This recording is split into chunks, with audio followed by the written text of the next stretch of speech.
শ্যামনগরে বিশাল জনসভা, ৫ দফা দাবিতে রাজনৈতিক উত্তাপ। শ্যামনগর, ২৬ সেপ্টেম্বর ২০২৫।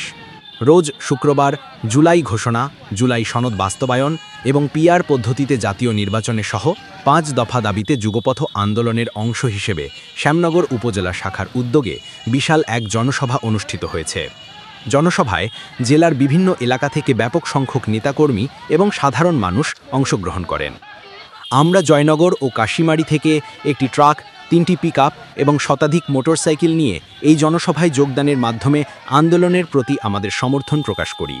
জনসমাগম ছিল চোখে পড়ার মতো এবং উপস্থিতি ছিল অত্যন্ত উজ্জ্বল ও উৎসাহী।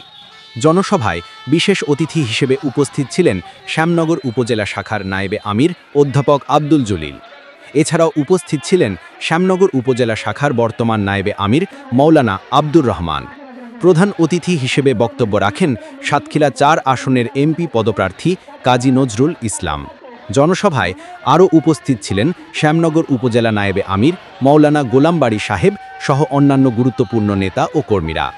মিছিলের স্লোগান ছিল, তোমার আমার মার্কা, দাড়িপাল্লা ও ভয় পাব না, দাপটে জবাব দিব ব্যালটে। বক্তারা দেশের জাতীয় নির্বাচনের স্বচ্ছতা, স্থানীয় উন্নয়ন, সাধারণ মানুষের অধিকার ও সামাজিক ন্যায় বিচারের গুরুত্ব নিয়ে বক্তব্য রাখেন। তারা সরকারের পক্ষ থেকে জনগণের দাবির প্রতি অবহেলার সমালোচনা করে সমাজের ন্যায় ও ভোটের স্বচ্ছতা নিশ্চিত করতে সক্রিয় থাকার আহ্বান জানান। জনসভায় অংশগ্রহণকারীরা তাদের সমর্থন প্রদর্শন করেন, বিক্ষোভপত্র এবং প্ল্যাকার্ড সহ আন্দোলনের প্রতি দৃঢ় মনোভাব ব্যক্ত করেন। সভায় রাজনৈতিক নেতা ও সাধারণ জনগণের মধ্যে উদ্দীপনা লক্ষ্যযোগ্য ছিল।